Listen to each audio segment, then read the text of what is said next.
ساعات كده بنحب ننده ولادنا بخد يا حمار، تعالى يا بغل، روح يا كلب، وشوية كلمات لذيذة كده علشان ايه احنا نبقى لذاذ وبنهزر وبنضحك معاهم، والمفروض ان هما يكركعوا على نفسهم من الضحك. هاي، ازيكم؟ انا مريان وهكون معاكم في ABC Parenting Tips. يلا بينا.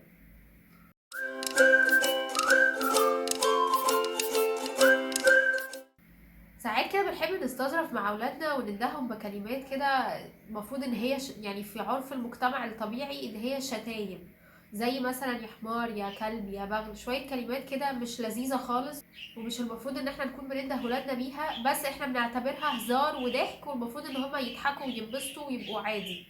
وما ينفعش خالص انده باسمه، علشان انا بحب اهزر معاه، ده ابني واحنا واخدين على بعض واصحاب فبهزر معاه.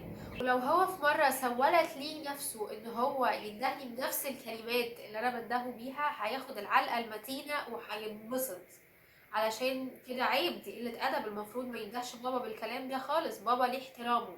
لكن هو بابا يعمل فيا اللي هو عايزه، يشتمني براحته ويندهني بالطريقه اللي هو عايزها من غير ما انا اعترض ولا اتكلم ولا افتح بوقي. انا كده بعلم ولادي عدم الاحترام. انا بكون قدوة سيئة لابني ومثال غلط خالص لابني لما بتعامل معاه بالاسلوب ده، وبعمله confusion رهيب لما بعد كده برجع وبقوله لا كده عيب، ما ينفعش تنده بابا بالاسلوب ده.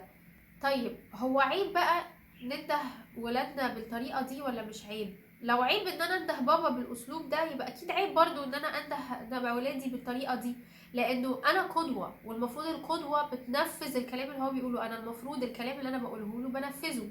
ما ينفعش اكون انا بكلمه باسلوب وفي نفس الوقت بقول له الاسلوب اللي انا بكلمك بيه ده بقى ده عيب، ما ينفعش تكلمني بيه، انا بس اللي اتكلم بيه. ولو انا بعمل حاجة غلط وبقول له عليها ان الحاجة دي غلط وانا بعملها، هو هيبتدي يحس انه كلام بابا متناقض، وهيبتدي يفقد الثقة فيا وفي نصايحي ليه، وهيبتدي يبطل يسمع كلامي، لانه بابا كلامه غلط، بابا بيقول لي حاجات وهو بيعمل عكسها، فازاي انا هسمع كلامه؟ يا ريت يا جماعه نعلم ولادنا اللي احنا بنقوله، مش نعلمهم حاجه عكس اللي احنا بنعمله، لان احنا المفروض القدوه الاولى والاخيره ليهم. لو احنا مش قدوه صح ومش قدوه كويسه، الولاد هيحصل عندهم تشويش وهيحصل عندهم مشاكل كتيره قوي.